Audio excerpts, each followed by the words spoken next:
మనం మన ఆర్గానిక్ ఫార్మింగ్లో జీవామృతం తయారు చేస్తున్నాము. జీవామృతంకి ఏమేమి కావాలో చూపిస్తా చూడండి. శనగపిండి, బెల్లం, ఆవు పెండ అయితే మంచిగా రిజల్ట్ ఉంటుంది. గోమూత్రం మనం కావాలి. ఒక బకెట్ నీళ్ళల్లో మనం తెచ్చుకున్న బెల్లం గడ్డలను పెట్టి ఫస్ట్ కరిగించుకుందాం. ఎందుకంటే డ్రమ్ములో డైరెక్ట్ వేసేస్తే కరుగుతాయో లేదో తెలియదు.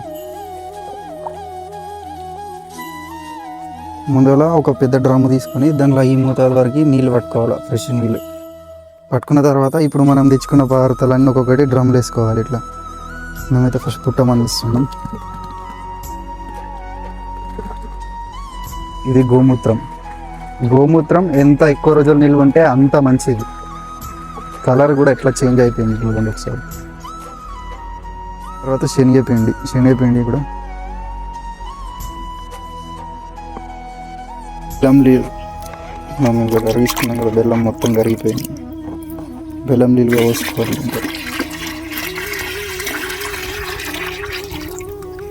ఆవు పెండ కూడా వేసేసుకోవాలి మంచిగా.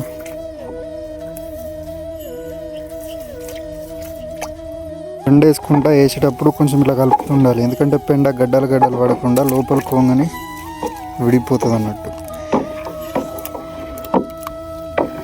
ఇలా అన్ని పదార్థాలు వేసుకున్నాక క్లాక్ వైజ్లా మెల్లిగా దింపాలి. రోజు పొద్దున ఒకసారి, మధ్యాహ్నం ఒకసారి, సాయంత్రం ఒకసారి ఇట్లా దింపాలి.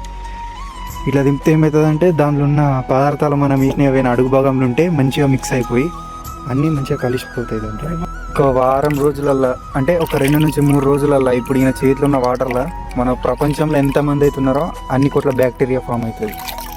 అందుకే ఇది జీవ అమృతం అయిపోయింది. చూసారు కదా జీవామృతం తయారీ. మీకు కూడా ఆర్గానిక్ ఫార్మింగ్ మీద ఇంట్రెస్ట్ ఉంటే, ఏమైనా హెల్ప్ కావాలంటే నాకు మెసేజ్ చేయండి. నేను ఖచ్చితంగా మీకు రెస్పాండ్ అవుతాను.